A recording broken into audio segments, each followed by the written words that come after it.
好，今日要同大家介紹嘅係故事書《熊貓澡堂》。今日由兩位小朋友一齊飾演熊貓。首先有3B 班嘅鄭修如同學，仲有佢嘅妹妹鄭巧如同學。故事現在開始。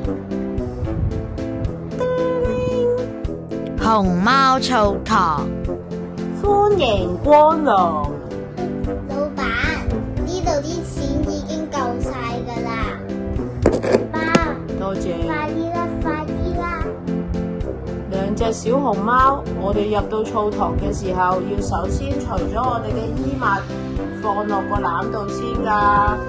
而家我哋首先將頭飾除低落嚟先，跟住再將你哋嘅衣服除落嚟，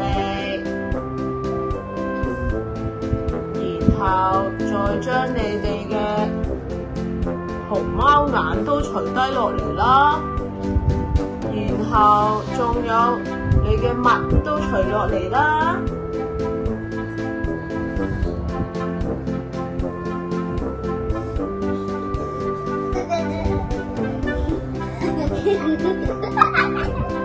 係咪大家都已經除晒衫啦？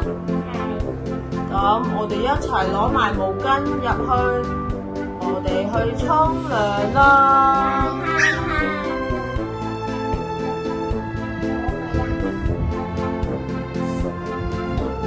你哋已經沖咗涼啦咩？你哋洗咗頭未啊？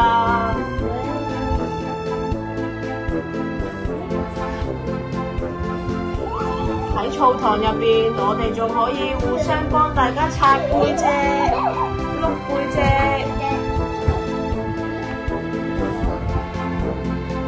好，大家準備好我哋嘅毛巾，我哋而家要入去澡堂啦。兩隻小熊貓而家已經入咗去澡堂，開始浸浴啦。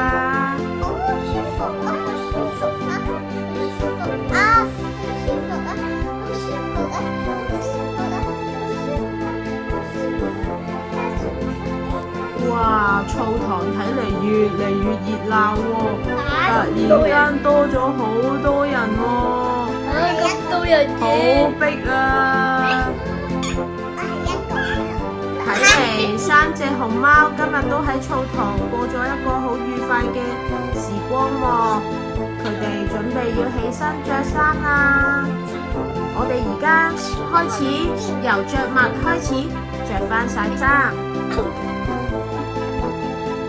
仲有唔好唔記得帶翻你哋嘅熊貓眼啊！仲有唔好唔記得要着翻你哋嘅，帶翻你哋嘅熊貓耳仔啊！啱冇耳仔嘅。今日呢個澡堂嘅經歷係咪好舒服呢？係啊。下次你哋仲想唔想再嚟玩啊？